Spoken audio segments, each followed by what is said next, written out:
अस्सलाम वालेकुम नाज़रीन, नांदेड़ उर्दू न्यूज़ में आपका इस्तकबाल है। चले जानते हैं आज की खबर। मकतूल ज़मीर बेग के अहल खाना को माली मदद दी जाए। वंचित बहुजन आघाड़ी के रियासती तर्जुमान फारूक अहमद ने किया मुतालबा।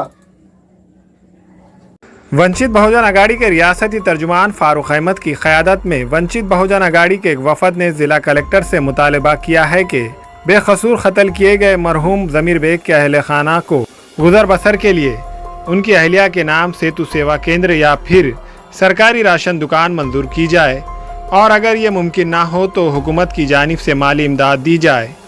फारूक अहमद ने कहा कि वज़ीर सरपरस्त अशोक चौहान से भी ये मुतालबा किया है कि मकतूल ज़मीर बेग के अहल खाना को 5 से 10 लाख रुपये की माली इमदाद दी जाए।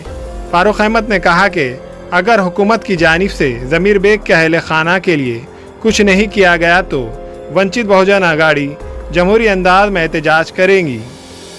ज़मीर बेग का जो कत्ल किया गया था उस वारदात को लेकर आज हमने फिर से एक बार याद दिलाने के लिए कलेक्टर साहब से मुलाकात की और हमने कलेक्टर साहब को एक सवाल पूछा कि अगर किसी मासूम का, बेकसूर का, जिसका कोई कसूर नहीं है, जिसका कोई झगड़ा नहीं है, जिसके किसी कोई गाली गलौच नहीं है, कोई लेन देन नहीं है, कोई व्यवहार नहीं है, ऐसे मासूम लोगों का अगर कत्ल किया जाता है, चंद लोग अगर उसको पैसे मांगते हैं, नहीं देने पर कत्ल कर देते हैं, तो ऐसे मकतूल की जो उनके ऊपर डिपेंडेंट फैमिली होती है, 4 बच्चियाँ हैं, एक छोटा बच्चा है, एक बुज़ुर्ग माँ है, बीवी है और एक बड़ा भाई है जो कि माजूर है, जो हाथ से भी माजूर है और ज़हनी तौर पर भी माजूर है। अब इस फैमिली का कौन वाली है? उस फैमिली में कमाने धमाने वाला कोई दूसरा नहीं है। इसलिए हमने पालक मंत्री को एक डिमांड की है कि आप इनको अपने विशेष निधि के तौर पर इनको 5 से 10 लाख रुपए की आर्थिक मदद की जाए। और आज हमने कलेक्टर साहब से मांग की है कि कोई सेतु सुविधा केंद्र जो अलॉट किया जाए और सेतु सुविधा केंद्र के ज़रिए से मकतूल की जो बीवी है वो उनके घर के आमदनी का ज़रिया बनाएंगी। अगर सेतु सुविधा केंद्र नहीं दे सकते हैं तो कम से कम एक राशन की दुकान उनके नाम पे अलॉट की जाए ताकि कोई ज़रिया आमदनी वहाँ पर बने। ये डिमांड कलेक्टर साहब को हमने बड़े वाज़े तरीके से की है। अगर ये मांग पूरी नहीं होती है तो इंशाल्लाह हम इस मांग को लेकर एक बड़ा एहतजाज करेंगे, लेकिन जब तक उस मकतूल के फैमिली को कोई आसरा या कोई सपोर्ट प्रशासन से दिला ना दे, इंशाल्लाह ये टॉपिक, ये लड़ाई हमारी ख़त्म नहीं होगी।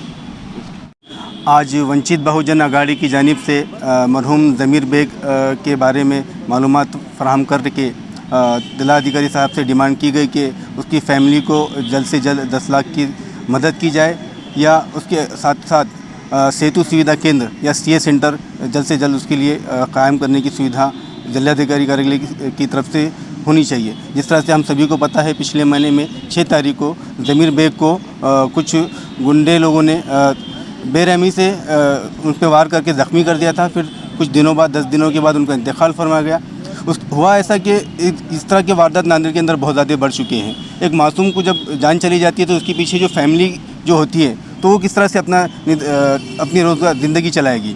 तो प्रशासन को ये हमने डिमांड की कि जिस तरह से मासूमों की हत्या हो रही है, उनके जो गुंडा लोग हैं, जो खाती लोग हैं, उनके ऊपर कड़क से कड़क कार्रवाई होनी चाहिए और जो उनकी फैमिली है, ऐसे लोगों पर गवर्नमेंट की तरफ से सपोर्ट होना चाहिए, फाइनेंशियल सपोर्ट होना चाहिए। और हमने ये डिमांड की है कि आज जल्द से जल्द अगर ज़मीर बेग की फैमिली को 10 लाख और साथ में सेतु सुविधा केंद्र अगर नहीं ये लोग पास करेंगे तो 5 दिन के बाद और कुछ दिनों में हम एक कड़क से रास्तों पे उतर कर यहाँ पर धरने आंदोलन करेंगे।